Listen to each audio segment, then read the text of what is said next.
Free shipping in continental U.S. only. See website for subscription offer details. Calling all partners. Losing weight is better together with Nutrisystem's new partner plan. It's so much easier when you do it together. You'll both get new premium meals with up to 30 grams of protein. They're big and filling and taste delicious. New skillet selections that go from pan to plate in minutes. And new restaurant faves that taste like your favorite restaurant meals, portioned at half the calories. Powered by the science of ProSync to help keep your blood sugar steady and you losing weight. Motivate each other, keep each other accountable, and reach your goals with Nutrisystem's partner plan. Just go to Nutrisystem.com/diet right now and get 50% off. You heard me right. Go to Nutrisystem.com/diet right now and get 50% off everything. Don't wait. This special offer will not last long. Just go to Nutrisystem.com/diet right now and get 50% off. Go to Nutrisystem.com/diet. Hiya,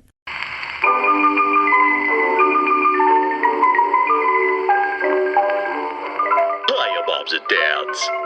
Adventures in Collecting is about toys, but it might not be for your children, especially if you don't like words like f*** or sh** or a**hole. Are you ready, boys and ghouls? Get your parents' permission, check your mailbox, and grab your shopping cart. It's time for the Adventures in Collecting podcast! I'm Eric. And I'm Dave. Welcome to Adventures in Collecting, where we talk toy news, culture, and hauls, along with our journeys as collectors. Hello, everyone, and welcome back to Adventures in Collecting. Are those bubbles I hear? Yes, Dave, we are back in the lab, cooking up another Halloween adventure because it is Halloween week. So this is the big week, boys and girls, and you know I'm hearing that Halloween 3, the season the season of the witch, the doot it's in my brain. Yeah, it's we are 7 days away from Halloween at this point. So happy Halloween, Dave. We are. And we have a guest with us. Yeah, we do. I mean, it's just assumed at this point. Yes, but joining us to celebrate Halloween once again, other Dave Potosnak. Dave P., welcome back to Adventures in Collecting, buddy. Bubble, and toilet trouble. What's going on, guys? Dave, not much, man. Dave, of course, is also of Calling All Creeps, rest in peace, and Local Dye Bar. So we got another toy maker back on the show. It is truly Halloween themed. We're celebrating a departed podcast. Well, Matt and I have to meet up for a friend's wedding at the end of October. So who knows? Maybe we'll throw something out there for people. So stay tuned to Calling All Creeps. But yeah, I haunt this podcast every October time. The leaves change, and I slide in those DMs. The leaves turn the color of your fine auburn hair, and they call you to be on the show. And much like recently, they fall from the trees, and you look into keeps. Only this season, they're dread messages. Just as long as you're not here to burgle anybody's turts. That's all I care about. Just looking for a good name for a frog, my friend. Dave, this is Over the Garden Wall references that if you haven't watched Over the Garden Wall, if anybody out there, if you're looking for some good Halloween content. Did my expression give that away? Yes, it did. By far the best fall anything to get you in the mood. You still have some time to watch this. Just get a warm glass of anything. Actually, there's a lot of bad warm things. Like a mug of chili would be bad for this, but like get yourself a fall drink, sit down, cuddle up with the people you love, and I believe it's on Hulu? It is. And a couple other places. It is, I think it won an Emmy. It is a beautiful, it can't be more than like 2 hours worth of animated fall goodness. Yeah, Elijah Wood, Christopher Lloyd. I think John Cleese in it. I think so. I think Yeah. John Cleese is in it. Yeah, there's a ton of really really great voice actors that are in it, and just actors in general. Yeah, highly recommend. Great soundtrack too. Awesome music in it. Yeah. So speaking of the spooky things and the things that go bump in the night, On today's episode, we're going to be diving into the history of one of the most spooky or haunted toys of all time, which is the Ouija board. But before we take a dive into the history of said talking board, let's do a quick little Halls recap, because it's been a while since we've done it. So let's talk about just some of the things that we've been picking up lately. You know, as we head into the holiday season, and we deal with all of kind of the shipping crisis things that are going on. If you guys, one of you guys want to start, why don't we let our guests start? Dave, would you like to go first? I'd love to. I've compiled a list from the last time I was on. Oh my God. So just kidding. You call it a shipping crisis. I call it a shipping delight, because I pre-order so many things and then ta-da, something shows up and I can tell my lovely fiance, I paid for this forever ago. It's not pre-wedding planning and whatnot. It's just a great thing that my good buddy sent me months later for me to enjoy. But a lot of fun things have come in a huge diverse range of what they are. Started reading this manga and it's truly ruined my life, but I did get the Figma Band of the Hawk Guts repaint. For early Berserk, if people who haven't read, so before my soul was thoroughly crushed and ruined. I have my Super 7 Turtles Wave 3, one of my absolute favorite Turtles waves coming out right now. I do have some of the NECA, but you kind of see there's the video games, the cartoons, the movies, but Super 7 just hits home with those Playmates figures and all of the Easter eggs there. So I'm loving those so much. And any Michelangelo with a real chain, it's what you wanted as a kid. And just those generic heads. And Bebop, who's probably my figure of the year, gets a Rocksteady now, so it's good to have them up on the shelf.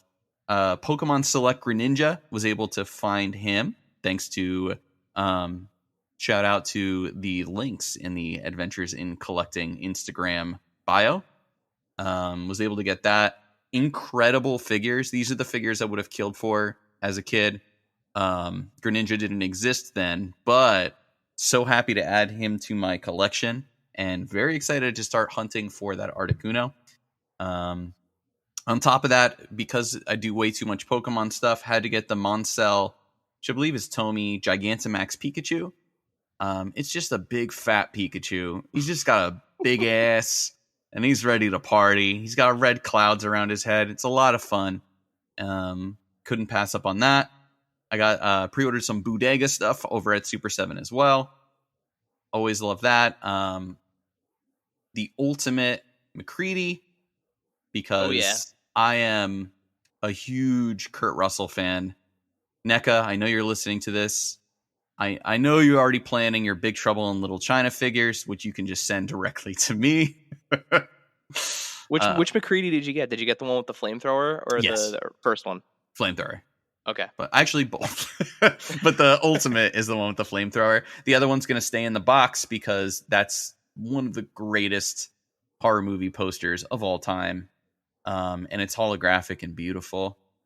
But also, if you're a Big Trouble in Little China fan, I don't know if you guys listened to another recommendation, Blank Check. Yes. Have you guys ever listened? They just did great podcast. A 3-hour Big Trouble in Little China podcast with the guys from How Did This Get Made? Oh, no way. Okay. Yeah. And you learn stuff like how Walt Disney's final words were Kurt Russell. So more about that on that podcast. But NECA, you can call me. I'll tell you everything to do, and I'll be real nice about it. Just want some Big Trouble figures. And then on top of that, Lego stunts. I saw your reels and your stories. Those when the press release came out for those stunts, it seemed really cool, like the mechanism. But like watching you let them rip on like carpet was wild. I love stunts. It's just a thing. I'm a man with a passion for stunts. So when Lego comes out with something that says stunts and there's a Z in it, you know I got to go to Target and spend $60 to $70 on a whole bunch of them. And for the most part, they all are super durable and they can fly. Like the flywheel is that same technology you had as a kid. Not like the pull back and let it go, but like the push forward and rev it up. But like it's got some get up and go. Only thing I can say that I do not recommend is when you're jumping actual fire and candles. If the flywheel gets stuck into a candle that's been on for an hour, it's a little bit to get all the wax out. But once it's out, that baby's ready to jump real flames again. Awesome. Yeah, those videos you posted were excellent. I was getting a little FOMO about them. I was on the fence of whether or not I needed them because I don't really dabble too much in Lego, but I can easily buy them for my daughter, and we can play with them together. I'll buy her candles and lighters so we can play it the right way. No, I'm very excited. You're gonna see way more Lego stunts. I got a werewolf now that's riding my bike. He's a devil may care attitude. He's ready to fly. Those are my pickups. That's awesome. Dave, do you want to go last, or would you like me to go last? Doesn't matter if you want to go first. All right. So I, of course, have just been continuing the Marvel Legends collection. I have I'm currently staring at 6, 7, 8 boxes of Eternals figures that I need to open. The whole wave, plus the Build-A-Figure, plus the deluxe figure Crow. I have Selma Hayek's Ajax pre-ordered, but she is starting to hit Walmart's now. As of the recording of this podcast, which is the end of October, right? Yeah, they're hitting in like an end cap, an Eternals end cap. Of course, she's a Walmart exclusive, so I will be hunting her so that way I don't have to wait for the inevitable delayed shipment. Walmart's been really good about not canceling items like they were a little ways ago. They just keep delaying things. So if I can get her in person and avoid waiting until 2022 to have her, that would be amazing. So definitely keeping an eye out for her. I've been picking up like way more wrestling figures than I thought I was going to be picking up, like a lot more.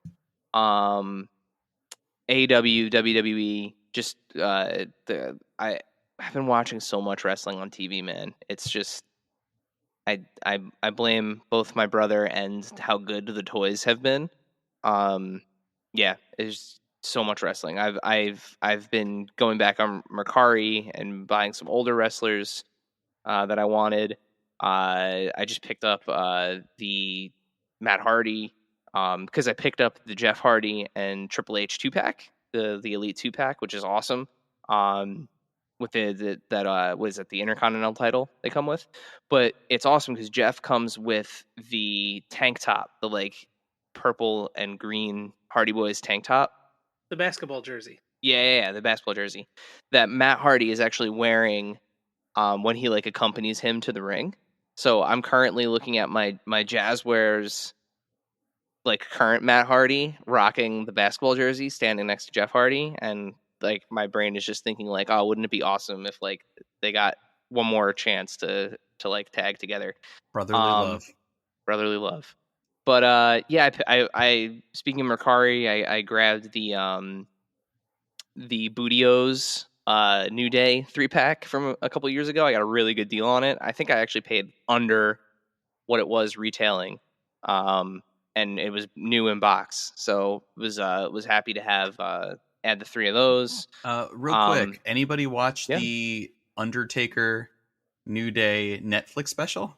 I have not yet. I haven't yet. I'm excited. I want to because it's like a choose your own adventure. It's like Bandersnatch was. Yeah, Bandersnatch got them ready, and I think that was just a throwaway so that they could truly do New Day goes to Undertaker's house. What's the saying? Bandersnatch walked so the Undertaker and New Day could run. So they could booty dance. So they could twerk. but yeah, I'm really excited to watch that. Maddie's actually excited to watch it too because the Undertaker is like her favorite. She calls him the underwear taker. I don't know where it came from. It's very funny. But she's I love that. he's the underwear taker. And then the other thing that I got was I was able to get the NECA Casey Jones, the new one, the new Ultimate, with the unmasked head. And I picked up 2 of the new Hasbro Fortnite figures. So I have Shadow Meowscles with the bench press gear, and I have Ripley, which is a figure I was really hoping to get. I honestly, I don't know what I'm gonna do with the 6-inch Fortnite figures going forward. I grabbed these 2 Hasbro ones because they were ones that I really really wanted. Was hoping to get from the Jazzwares Legendary Series run. I have not opened them yet. I'm sure they're great. Hasbro always does a really great job. I just don't know if I'm going to kind of continue with the line going forward, especially with the knowledge that they're working on that kind of micro mask inspired line that we've mentioned several times on the show. So I don't know. Maybe I'm gonna open these and I'll kind of fall back in love with the figures again, and they'll scale really well with the other stuff that Jazzwares has put out in the past. We'll see what happens. But those are my main pickups. Trying to think of what I got. I've got a lot lately. I got the latest wave of the Marvel Legends 375s. Nice. Picked up that whole wave. Got a couple of them unpunched actually too, which is pretty fun. Especially considering I'm going to be opening them. Yeah, it was funny when I found some of them unpunched at Target that one day. I was like, man, it's a shame that I'm picking these up for Dave because he's 100% opening them, and the cards are like beautiful. Just makes it hurt more when you do it. I'm gonna try to find a way to like at least preserve the art on the card. You could easily razor them off. Yeah, that's what I'm razor thinking. The bubbles off. I've done that with a couple of the reaction figures of the art that I like, and they're fun open. Like they're super cool to have, and the hand feel on them, it's just so nice. Yeah. Friend of the podcast, Khalil from Caster's Corner, received a box from him today. He found for me a couple of the Heroes Unite Spin Masters, but a couple of like the harder to find ones, and found them at retail, which is under retail, which is pretty wild. It was the Chase Gold Superman, Wonder Woman, Gorilla Grodd, and the Chase Reverse Flash. So wow, thank you, Khalil. Trying to think. Oh, here's a good one that I got. I have the Super 7 Ultimates Ghost Papa Emeritus 1. That finally arrived. I'm very much looking forward to opening that. Yeah, I'm suffering some FOMO on that one. I didn't order it from Super 7, so I have a notification set up for Sure Thing Toys for when they get it in stock, because they have it for it was what 50, 55 or something like that. They have it for like retail price with free shipping, so I have a notification set up for when they get it in stock, and I might pull the trigger on that one. I don't listen to Ghost, but it's awesome. That's such a nice figure. That was an immediate, away order for me. I got a couple pops, couple of the new Grogus, the Target exclusive Gizmo with the 3D glasses. And isn't that one flocked? I believe it is flocked. I think the GameStop exclusive Triple H arrived. So a couple of fun pops. But mostly that's it. Last thing I'll say, got it from Ringside Collectibles. Use discount code AIC to save 10%. The Series 7 AEW Unrivaled figures. That was kind of the last big thing that came. Yeah. Oh, I feel like the other thing that we need to mention, just while we're talking about hauls, speaking of AEW, we found the Chase Cody. Oh yeah. That is here too. Yeah, so that was wild. I could imagine. To kind of just give a really quick rundown, and again, I don't know if this is how it works at Walmarts, all over the country, but here in New Jersey, there aren't many 24-hour Walmarts in our area, if there are at all. I think there's only one. But the Walmart that is closest to me, they close at 11 every night, and from about 9:30 on, they start rolling out the pallets to kind of restock while the store is closed.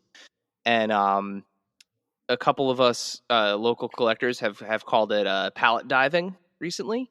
But basically, if you show up at 9:30, 9:30 on, the pallets are out, and there's stuff in there that never sees shelves, because if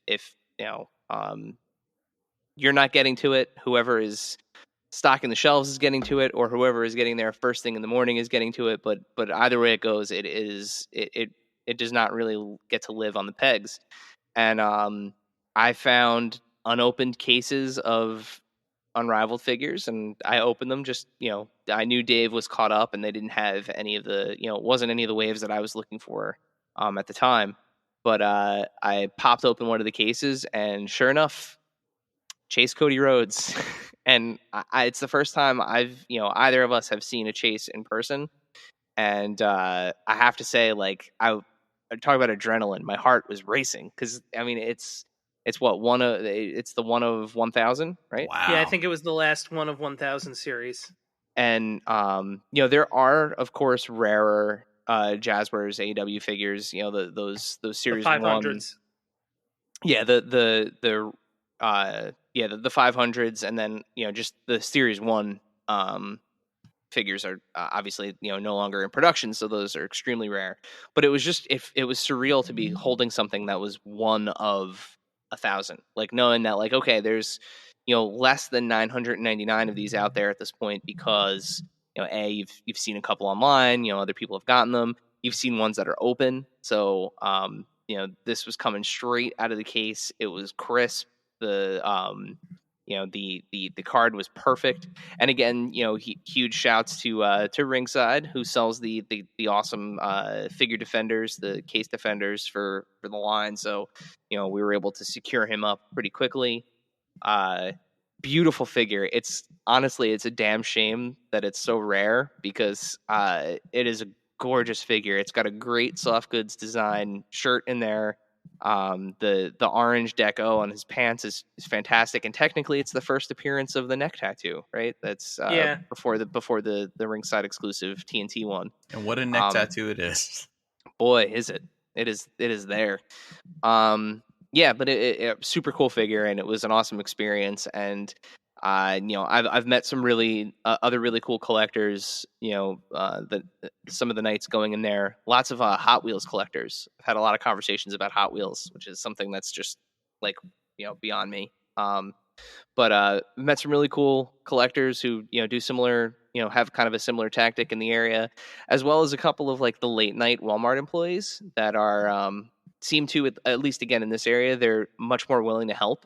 They see you kind of like poking and like looking around in the pallets, and they walk over and they're like, hey, you looking for anything in particular? And they actually pull out the device and they'll like scan barcodes for you, and they'll be like, nah, it's not in the pallets tonight, but we have a couple coming, come back in 2 nights. Or nice. They'll tell you like why don't you check this store usually gets stuff a day before we do, that kind of stuff. So it's been a very, very positive experience, and has had some really nice yields. I was also able to get the entire wave of the Spider-Man No Way Home figures. I was able to hook Craig up with the ones that he was looking for, Dr. Johnny with the Build-A-Figure pieces. So I've had some good yields doing those pallet dives. So yeah, I could imagine how much, like, thinking about my adrenaline spike when I saw that standee for AEW and UFC over a year ago, when that Series 1 came out, and I just saw that getting wheeled out, and like basically like was, here you go, you can grab what you want. And I was like, whoa. So I can imagine what you were feeling when you saw that. Yeah. That's something. Bananas. So we mentioned at the top that that Dave, outside of being a fellow podcaster, we didn't mention Daycare Dittos, Dave.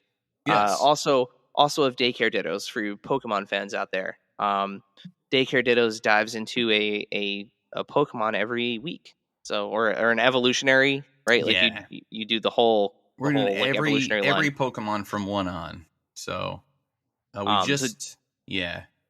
we you finished. just did Grimer? Yes, Grimer and Muck. We just did. Yes, I don't know when this is coming out. Last week. Last week. We did it last week. Next week, don't know. Haven't done the research yet, but it sure is a Pokemon. But outside of doing your awesome Pokemon podcast, Daycare Dittos, which you should totally check out if you are into Pokemon, you are also a toy maker, and you have a little indie line called the Local Dye Bar. I do. So, do you have any? I'm staring at my 4 Local Dye Bar figures right now. Do you have any new ones planned? Any new ones in the works? So there's been a couple different things. A lot's been on hold with different events. The world being the way it is, and kind of a restructuring in a way of like what I want to do going forward.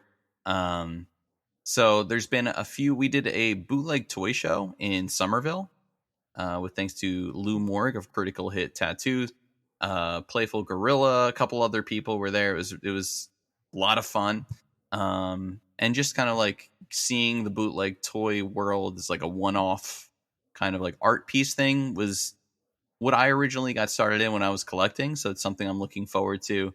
So there's a couple new things on the horizon and new projects, bigger things planned, but because it's the spooky season for Halloween, spooky season feels like the non-denominational Halloween. It's just like, oh, you don't celebrate Halloween? We'll say spooky season. It's the happy holidays of Halloween. It's the 1 year of when I, starting all of this.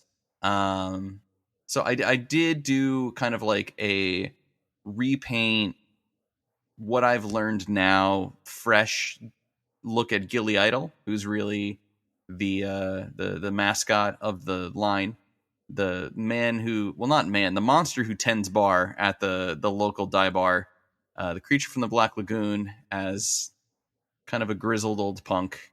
So new paint, carded on an openable, basically like bubble. But for Halloween, one thing that always bums me out, and this is something I saw a lot growing up as a 90s kid, it takes forever for there to be substantial female characters in toy lines. I feel like if it wasn't based on a cartoon that had the one female character, you never got it. So this is a character that I made. It was supposed to be one of the original releases, but I just didn't know how to sculpt it. And funny enough, it's all thanks to Bernie Sanders for this character. Bernie Sanders sat hilariously and changed the internet for a couple of months. And I was like, I must sculpt him in the same way that Leonardo DiCaprio needed to draw boobs. So I sculpted a couple versions of what I called Chili Socialist, which people have been saying put online. I don't know what I'm going to do yet. I have a bunch of those figures ready to go, but I've been doing those for live events and they've been pretty popular. It's basically just my little Bernie Sanders. But that taught me how to sculpt for a sitting character, and I wanted something more than just like, I haven't tackled articulation, so if it's a minifig, it's fun to have them in a pose. So I have a witch, the Fleetwood Witch, who is able to sit on your shelf, legs crossed, staring forward, for hopefully if you have like, I'm making a little bar for them, so you need patrons to sit in the stools. So the whole character is the Fleetwood Witch, which is this somebody who practices witchcraft? Is this someone to be feared? Is this the local witch in the bar full of monsters? Or is this just the Fleetwood Mac fan finding a bar where she won't be bothered for her tattoos or doing something on her own. So this character, and because of that, they're all going to be painted a little bit different skin tones, greens, purples, different hair. They'll all be a little different, and that they find solace at the local dive bar where the monsters keep to themselves and you're safe from the monsters outside. So I have that, and I have a handful. I did RL Slime, which was Of course you did. the gelatinous R.L. Stein character, and there may just be some R.L. Steins that I'm putting out. Oh, I was always fighting a cease and desist, but as you know, with calling all creeps, R.L. Stein refuses to acknowledge us. So I'm thinking if this gets his attention, it'd just be nice to talk to him. And I'm thinking I might just mail him one as well. It'd be nice to talk to him through his attorneys. Tim Jacobus, the artist, recently spotlighted. He's a feature in the Weird New Jersey that just came out. Oh yeah, that's right. You posted about that. So fun fact, when we posted that, we said our boy Tim Jacobus, we call him Jacobus, it's actually Jacobus, but we've just fallen into it. It said our boy is featured in this, and he messaged us back and he said, thank you so much love from the boy. And we said, and what a boy he is, and super appreciated, fellow Jersey guy. Check out his art. We've gotten a few commissions from him. Good guy. But that's awesome. But yeah, so it's just creepy.com. Just links to an Etsy. We'll have a limited release of a few fun things for Halloween or those who don't celebrate spooky season. And of course, we'll have it we'll have it posted on our feed when they're announced, when they go live, all that good stuff. We'll definitely share and get the word out there, because we love us some local dive bar. This is fun. I mean, I'm just I always wanted to make toys all through college. I remember doing like a hardcore Google session of like how to make vinyl figures. Like I had just gotten home from the city. I spent a whole day in Toy Tokyo and the Kid Robot store back when it was there on Prince Street, and just wanted to figure out, how do I make vinyl figures? And the internet is basically like, here's what you can do to try and make them at home, but you will kill everyone. Like everyone will die. Like it is the most toxic process. And then even making resin figures at that time was tough to do. You basically needed to go to a Blick or an art specialty to get your smooth on. So, I mean, that's when the suck lords of the world were up and coming and making things. And I think just being able to make figures and my dumb ideas and get them out to people, I was able to actually give a Gilly Idol one of the first waves to Sucklord and talk to him at one of the local toy shows, and was just super, just like, I've dreamt about doing this and following you and hanging out at Comic-Cons and just basement shows when Toy Tokyo had those later at their new location. But meeting Toy Farce, finding a way to mail a RL Slime to Finland. It was, it's just about being part of the toy community, wanting to make stuff and just being, just being inspired to make something instead of just sitting and watching Netflix. Today I sat and watched Netflix and primed figures. So, it's one step more to make me not feel like crap. And it's good. Hey. And previous guest on this show, Peter Gorill of Killer Bootlegs fame. I mean, that's how it started for him. Kit bashing and making molds out of his kit bashed figures, and then making resin versions.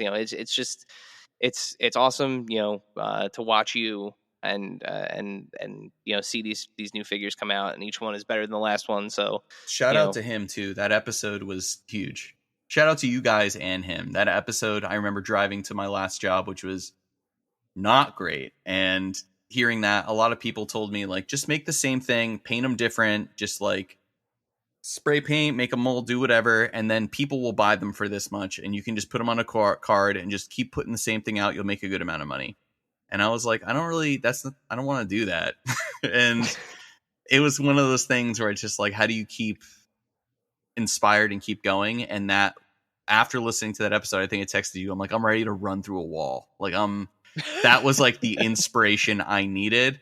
Do I ever want a comic featured or anything like that? Or it's not about like how far it'll go or the money. It's just like he had a vision and a love of what he did. And it just, it's inspirational. And I think now more than ever is the easiest time to be able to make toys.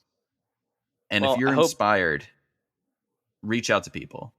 I hope, speaking of reaching out, I hope you reached out to Peter, and I hope you let him know, because he will hear you and he will answer. I will. So, but anybody, resin, you can buy resin casting kits at Michael's now.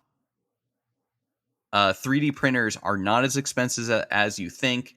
I learned 3D sculpting to teach kids at my past job with free software and went up from there. There's always resources at your fingertips now to make just cool stuff. Even if you're making one for yourself or a friend, it's a cool process, and I say go for it. This segment is brought to you by our friends at Chubsy Wubsy Toys. A traditional mom-and-pop toy store in Little Falls, New Jersey, Chubsy Wubsy Toys brings you the best new toys from the brands you love without the hassle of pounding the pavement searching for them at larger retail stores.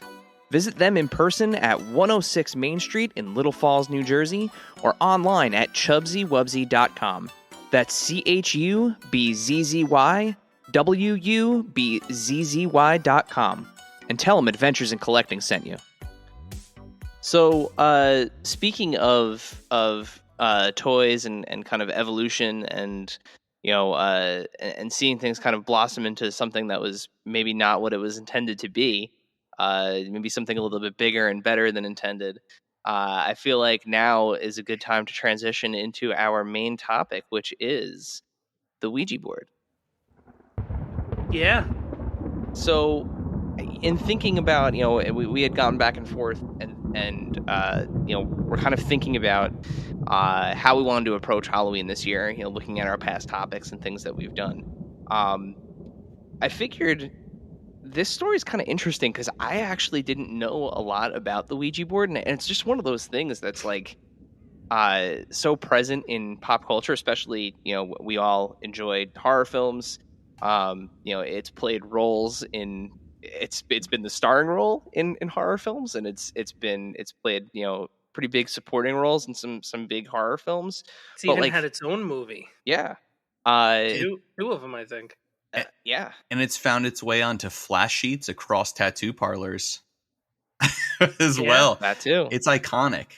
Yeah. The whole thing is iconic. I mean, I think people only know what a planchette is because of Ouija. Were it not for that, like, where the hell else would you use a planchette? Like, I can't even think of another use of it, frankly. But it's like opera glasses for books. Yeah. But it has a super interesting story. So in thinking of this topic, and kind of diving into the history of the Ouija board, I pulled up a little fun history. So let's open the figurative tome of the internet. Big shouts to Time Magazine for putting together a wonderful piece about the Ouija board, in which I was able to pull some really interesting facts from. So, could we start off with a joke? I promise it's not the joke I texted you about Ouija boards. Yeah, please don't. That too soon. That one, right. We'll just leave that one out. Okay. That one I found on the internet. All right. So a group of friends decide to use a Ouija board. So they start off by asking it a few questions. First, they say, is anyone there? Slowly, the planchette moves to yes. They ask, how did you die? And then the planchette spells out a sentence. Some duck killed me.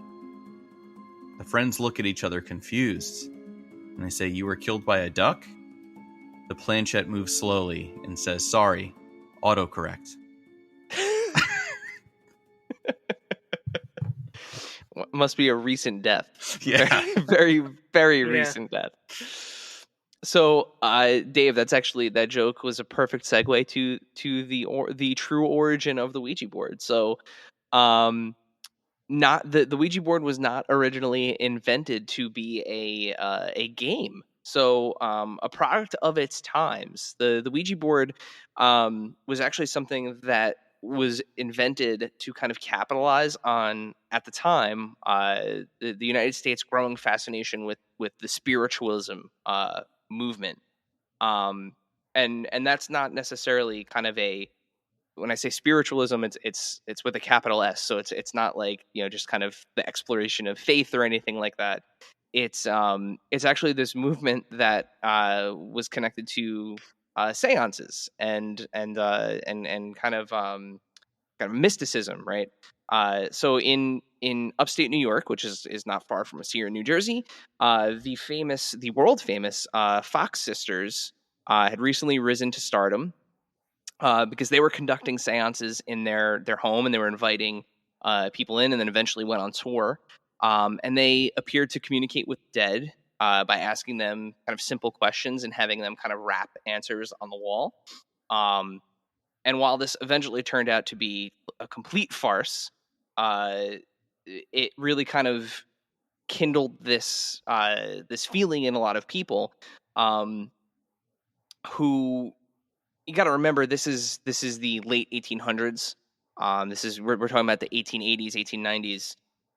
And science is still a long way away from where it is now. So there was not a lot of explanation in terms of, when somebody died, there wasn't kind of the preventative medicine that we have today for science to explain things. No So podcasts. No stuff you should know.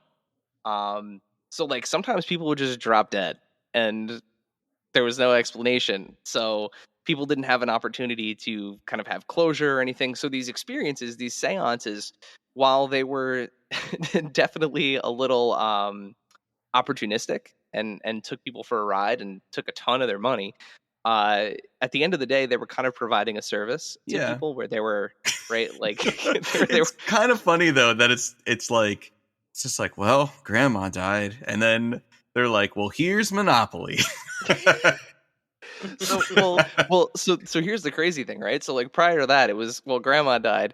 I'm gonna get on like a train and like go halfway across the country to see these two sisters, so that way I could tell grandma bye. Like it's ultimately what it is. What a good business though. Tell grandma bye. Yeah, I'll get to it. Yeah, right. I'll text her.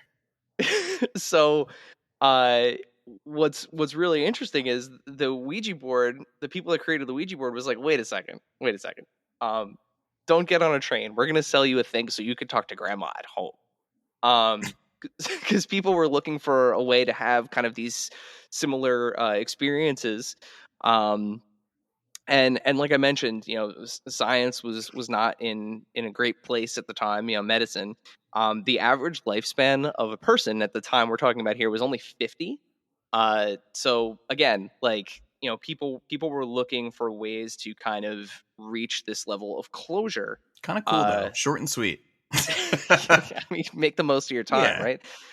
So I guess like a midlife crisis would be, I'd be past my midlife crisis. We'd all would be, like way past our midlife crisis. I definitely had one around then, so I don't know what that. Get out your Ouija boards. Meanwhile, Dave, you're knocking on death's door over there, and they just sitting there going like, "Wow, 10 years. All right, let's figure this out." It's okay. We don't have any Madam medical or scientific issues at this point in our world. Madam Leota, what do you got for me? So the first makers of the Ouija board, this brings us, officially into the end of the 1800s, is called the Kennard Novelty Company. So originally marketed as the talking board, was first made in 1890. So I'm going to ask you guys a trivia question here. Where do you think the name Ouija came from, or Ouija, as some people say it? It's how Mario pronounces Luigi's name. He goes, Luigi. Yes, all the way back in 1890. Those Shigeru Miyamoto was time traveling. Any other guesses? I mean, Dave, I think you got this. Come on, you got this. So I would say it's the board named itself. That is a hell of a guess, Dave. I would say it's not a portmanteau? Yes. So most people think that that Ouija is a combination of. I think it's. I should have written this part down actually in my notes here, but a combination of yes, like we, and I think like the German word for yes or something like that. It was people thought it was a combination, a portmanteau of those words. But yes, Dave, you're correct. Wait, are you guys saying when its maker sat down to play the board spelled out Ouija, following the question, "What should we call you?" Yes, Oh. yes, Dave. Yeah. So you're absolutely right. The creators sat down and they said, "What should we call you?" And that's what they said. The board spelled out, and Ouija. Then they asked, "What does it mean?" And they said, "Good luck," or the board said, "Good luck," as much as a board can talk. That's a cool ghost. Yeah. Sweet ghost. Hey, Eric, I have a question. Yeah. Would you say that the Ouija board was the original influencer? Dave, I think you're onto something there. It absolutely was a huge influencer at the time. Because again, going back to the lack of kind of science, it's weird to think that in the 1890s and early 1900s this was still like an issue. But over the past was it like 100-something years, right? The board has been considered to be one of the first influencers. People have claimed that it was the reason they joined the military, the reason they took job interviews, and there was even some famous poetry that was created. And again, this is one person, so I think a lot of people, when they think about Ouija, or at least I do, I don't know, correct me if I'm wrong, if you guys think otherwise, but like I always think of like a group of people with like they all kind of have their hands on it and it starts moving around the board. But a lot of these instances, like back in the day, people were using this like by themselves, just one person with their hand on the planchette asking questions and like letting the thing move around. I know the signature term coined by Time Magazine for that is a bunch of liars. But right? It's just it always reminds me of the commercial. I'm not moving it. Well, who's moving it? Yeah. Yep. But to be fair, if I was going to join the armed forces, I would rather the Ouija board tell me to do it than like the Three Doors Down song before the movie plays. Yeah. This is true. It's pretty cool. And now, a word from our sponsors.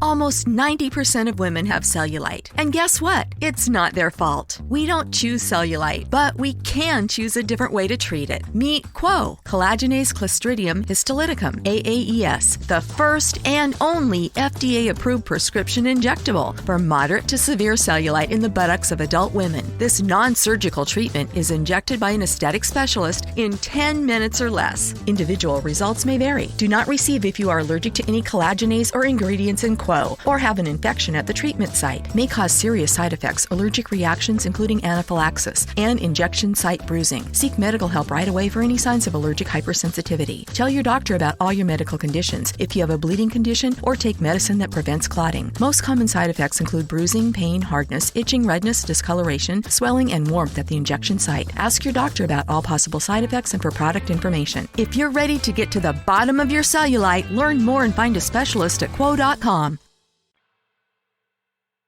And now, back to the show. So, just about so the board kind of had this kind of existence where it was kind of this parlor trick, right? It was a thing that just kind of existed. It was innocuous. It was kind of innocent. It was just a way for people to kind of deal with things, and then it kind of became gamified a little bit. But later on, in the 60s, Parker Brothers acquired Ouija, and just about a decade after they acquired it, the harmlessness of the Ouija disappeared forever, literally. When in 1973, it was used as a pathway to possession in the movie The Exorcist. It let Captain Howdy in, the Zuzu. Never heard of it. Never heard of The Exorcist? No, Get out. Before, no, of Log course off. I have. Before I saw The Exorcist, I actually saw the dinosaurs episode that is based on The Exorcist when the baby gets sick.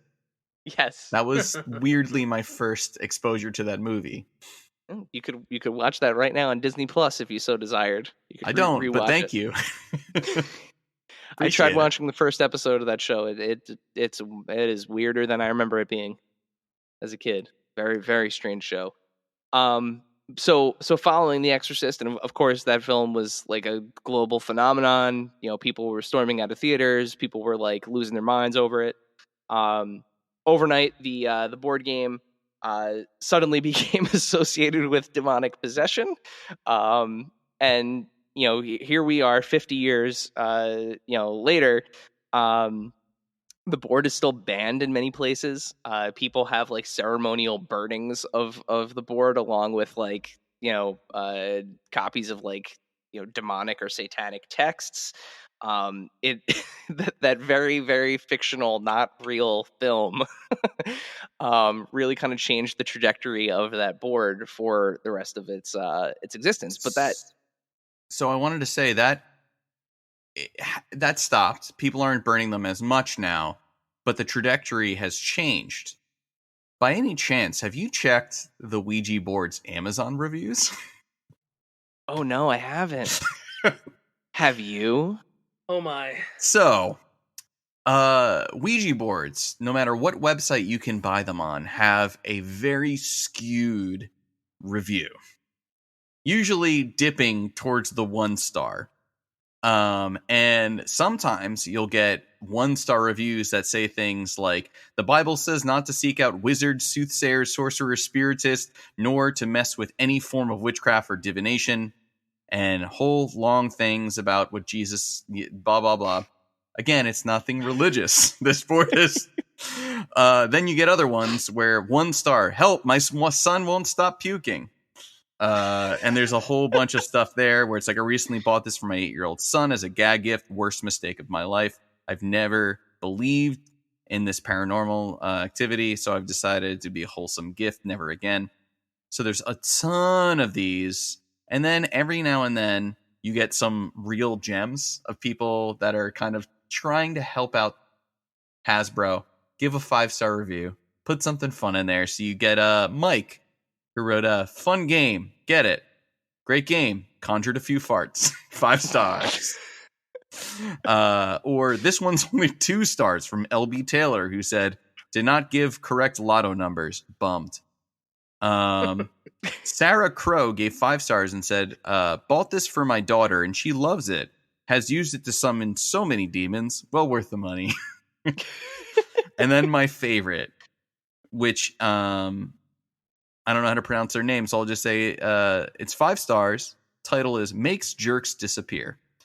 Got this as a gag gift for my jerk family member. They didn't want to take it home. I hid it inside their house. Now they hate me and blocked me, so I guess this product works great. Perfect. Bravo. If you ever want to go through a crazy chain, Amazon Ouija board comment section. You know, it's I didn't even think to look at that. That's such an amazing move. Thank you for bringing up that part of it, because as you mentioned, it is now Hasbro's product. So Hasbro bought Parker Brothers in the 90s, and they continued to produce the Ouija board, and they continue to produce it to this day. As you just read on Amazon, you could go and buy one. It's like $20. And of course, most recently, the board can be seen as the focal point of the horror film series Ouija and Ouija: Origin of Evil. Have you guys seen either of those? I have not seen the Ouija films. I heard Origin of Evil is actually pretty good. I've not seen it. I've not seen them though. That might have been a good idea to watch that before doing this podcast. But there I know I've heard similar things about Origin of Evil. Yeah, I saw it. It's pretty awesome, man. It was just as good as Battleship. Oh, instant classic. And I can't wait for the Monopoly movie. I was just gonna say, looking forward to Sorry. That one's coming out after Trouble, I think. I think so. Did you see that meme that's been going around? It's an actual sign at a Starbucks that is banning Ouija boards from the cafe. No. Yeah. Yeah, it's something that was going around online where somebody put up like it's like a definitely made on Word on the back computer, like no Ouija boards allowed in the cafe. That's funny. And people are just like, what happened here? So lastly, before we kind of wrap up here, how does it work? So how does the Ouija board work? So of course you have people that believe that it's conjuring spirits and the spirits are controlling the board and they're talking to you. So if that's the route you choose to go, then that's your answer. Science, however, says otherwise. It's something called the ideometer effect, which basically asserts that the planchette requires so little physical interaction to move, like very, very, very minor muscle movements, that if you are focusing on one thing, oftentimes like just kind of your general kind of existence will be slightly kind of shuddering this thing around. That when you have your hands on it by yourself, or if a group of people all have their hands on it, no one believes that one single person or a group of people are actually moving it, that it is some kind of other force. From what I read in the research, is if you are playing this with a group of people, one person tends to be the kind of like alpha mover without realizing that they are that person. So one person will kind of subliminally be moving this thing around, or if they're just a straight up jerk, just kind of moving it on their own, right, and taking control. But yeah, so there you have it. There is the history of the Ouija board, and like I said, if you just Google history of Ouija, there's a really, really good Time Magazine article that goes into so much more detail. But that's kind of it. That's where the board comes from. So made up spooky origins on a thing that was not intended to be spooky. Just as a little follow up here, the original Ouija film, just known as Ouija, a solid 6% on Rotten Tomatoes. 6, like 0, 6, like 6 out of 100, out of 10, like 1, probably. 2, 3, 4, 5, 6. Wow. Okay. Origin of Evil, 82%. Damn. No way. Directed and co-written by Mike Flanagan. Oh. Of okay. Dr. Sleep and the Haunting shows and well, it's like a bold move to Midnight Mass. Make like a super crappy movie just so your second one looks so much better. You set the bar real low. Yeah. So Dave, we obviously we don't have a final question this week because of just kind of the topic of the show. But you said that you had an idea in lieu of said final question. Yeah. So I'll still do the voice. So yes, let's do an experiment. If everyone's okay with that. So everyone here should have received a classic Ouija board via snail mail. We ordered 3 via Amazon, and I have mine right here. We're all going to open up our Ouija boards and try out a little virtual seance to put this all to rest. So, does everyone have their Ouija board? Yep, I got mine here. You ordered this on Amazon? Now I know why people are complaining. This doesn't. It should be this should be the newest Hasbro version. But not like a used one? Did you do like from a seller? No, I did brand new. This looks old. Amazon, you never know. But wait, like, is it maybe some kind of like special edition or something? Like this is like Bezos from Home special edition, I guess. It might be a special edition. I know they made a Stranger Things one, but I don't see an 11 on it. What about a hopper? No, is there a hopper? No hopper. But it's a Ouija board, right? Like it has everything that's supposed to be there: the board, the planchette, planchette, board. It's a Ouija board, yeah. All right, well, good. We have it. I got mine open here. Let's just ask some questions. All right. This is okay. Which version? How does this one work? Are you guys controlling it? What? I put the thing down. No. And it's moving. I don't see batteries. Because joke's on you, because this is definitely way more money than views you'll get on this episode. But I'll play along. Play along with what, dude? We're not doing anything. Yeah, there's no batteries. It's magnets. How do they work? Hold on. It's spelled repeat. All right, it's moving. It's saying the same thing over and over again. Repeat. Repeat. I am here to stay. I don't know. This is pretty weird. I am here to stay. Must be a big Korn fan. I am here to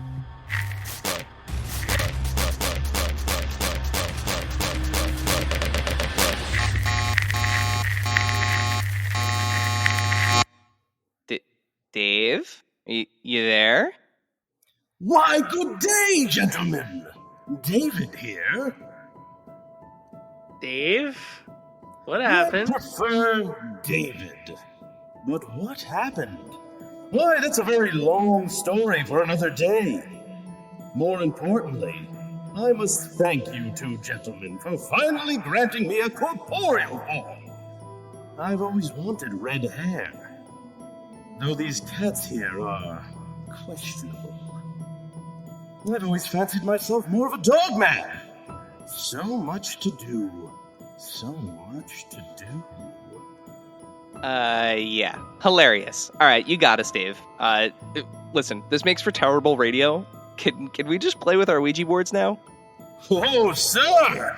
One does not play with a Ouija board. Such a powerful tool need not be trifled with. And got you say? Choice words. Choice words. I think I'll be paying you a visit to discuss this further. In the meantime, here, kitty, kitty. Here, kitty!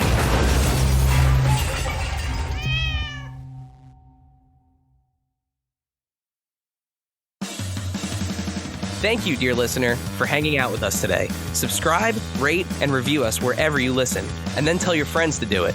Thanks also to Joe Azzari, the golden voice behind our intro. Our music is Game Boy Horror by the Zombie Dandies. Find more about them both in our show notes. Follow us on social media at AIC_podcast on Instagram and Twitter. Stop by and say hi, show us your toy hauls, and share your toy stories. Maybe we'll talk about it in a future episode. Don't try this at home. Void where prohibited and some assembly required. Each sold separately, not a flying toy. Consult a physician if your toy run exceeds more than 4 hours. This has been a non-productive media presentation. Executive producer Frank Hablawi. This program and many others like it on the Non-Productive Network is distributed under a Creative Commons Attribution Non-Commercial No Derivatives license. Please share it, but ask before trying to change it or sell it. For more information, visit non-productive.com.